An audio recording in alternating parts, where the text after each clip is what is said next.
so excited to be here. I'm honored to be here. I look up to women like Amanda Nguyen and Connie so much, and they inspire me so much to speak out like I am now. So my name is B. Nguyen. I'm a Vietnamese refugee. I'm one of the first female Vietnamese professional fighters in the world. Yeah.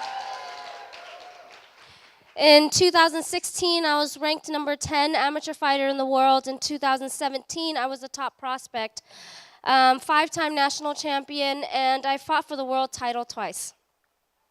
This past summer, I was recruited to be the first ever professional fighter to compete on the CBS hit show Survivor.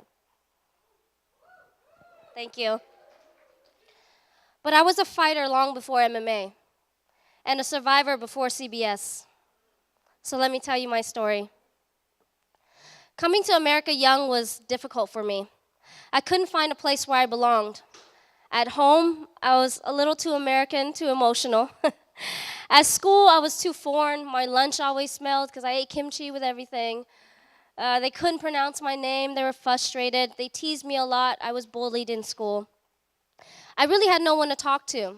So I learned to just keep it to myself and move on. I know you guys can relate. One by one, my sisters went away for college. I was so lost. I knew my parents loved me, but there was always a huge culture and age gap between us.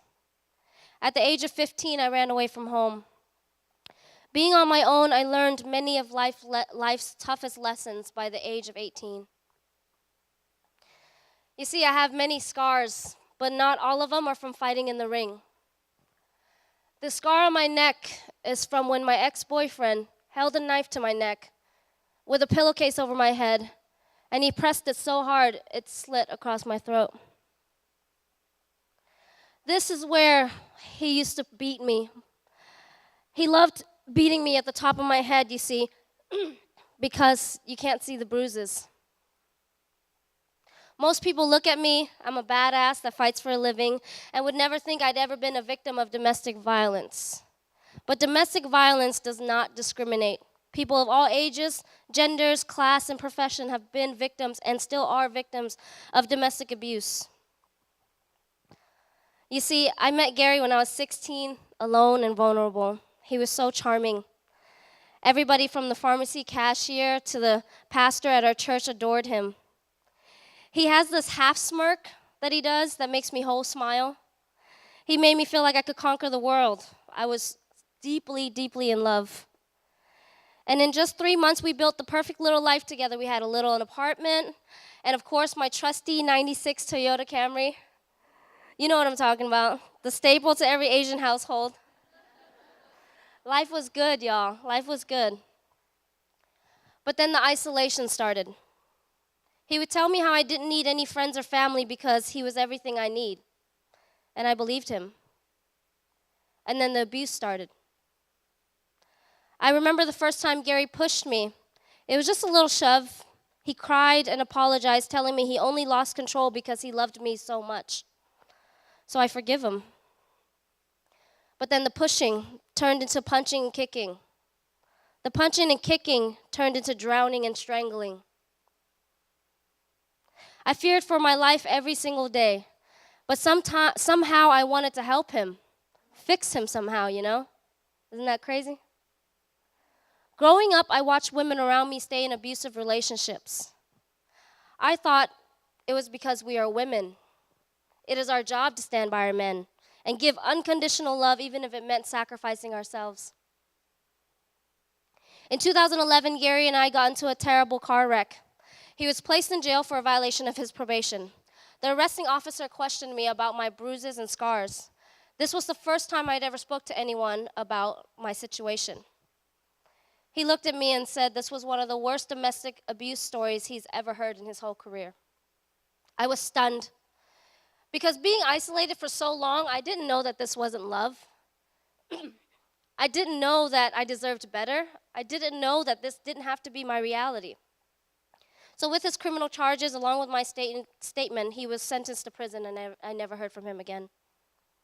You see, I accepted bad things that happened to me because I felt that was just the way things were. My role was normalized by society and the media, so I became normalized to my own pain. I somehow thought that this pain was just a side effect of my own gender. As a female athlete, I fight for equality every single day. I no longer accept bad things happening to me because I'm a woman. I refuse to be paid less than my male counterpart.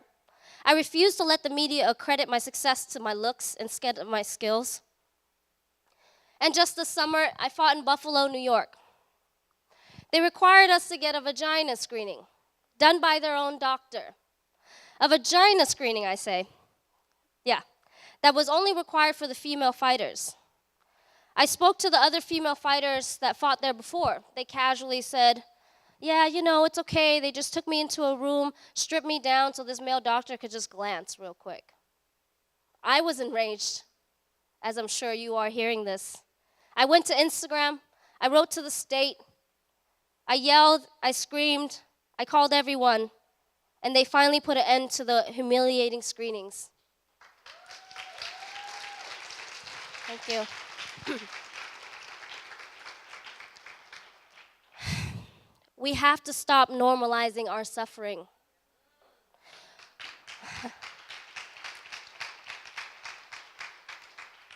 We have to set a new standard for how women are being treated. And the first step in doing this is to tell our stories. Martin Luther King said, I believe that the unarmed truth and the unconditional love will have the final word in our reality. Sharing your story can be scary, I know. Trust me, I know. Sorry. This is actually the first time that I've told my story in front of my mom, who's sitting right there. Hi, Mom.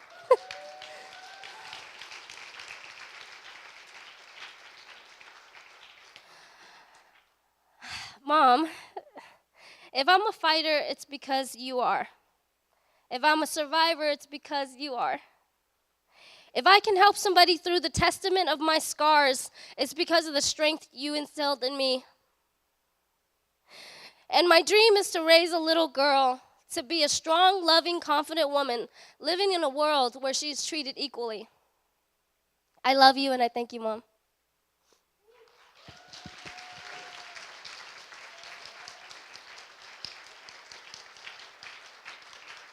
Thank you. You see, when I started fighting in 2012, I did a lot of interviews and they would ask me, why you fight?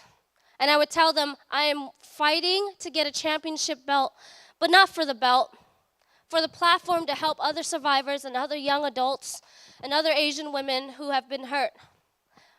But I was wrong about one thing. I didn't have to wait to get a platform to help other people.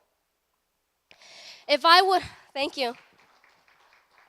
Even if I only affected, in 2012 when I started, even if I only affected one person, and that one person helped another, and those two helped four, that is the butterfly effect that changes the world. We must all recognize our power and stand in solidarity to create a new culture for our future. Thank you.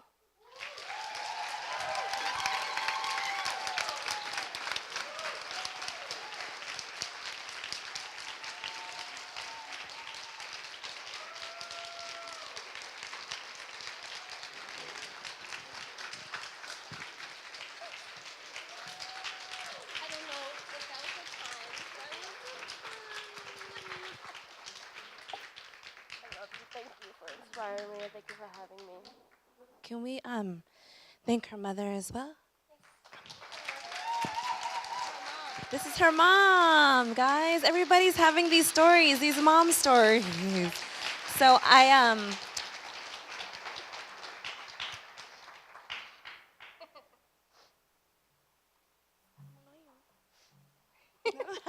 She's shy. Okay. Hi, anyone. I'm so happy. I saw my young daughter in here.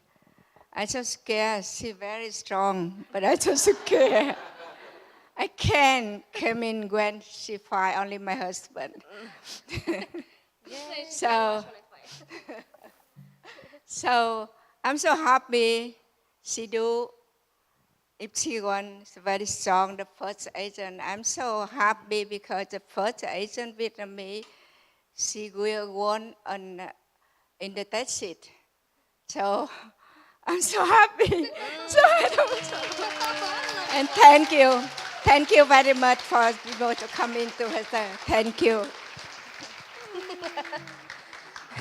Do you want to do both? Yeah. She's like, this is too much. I'm going home. Okay.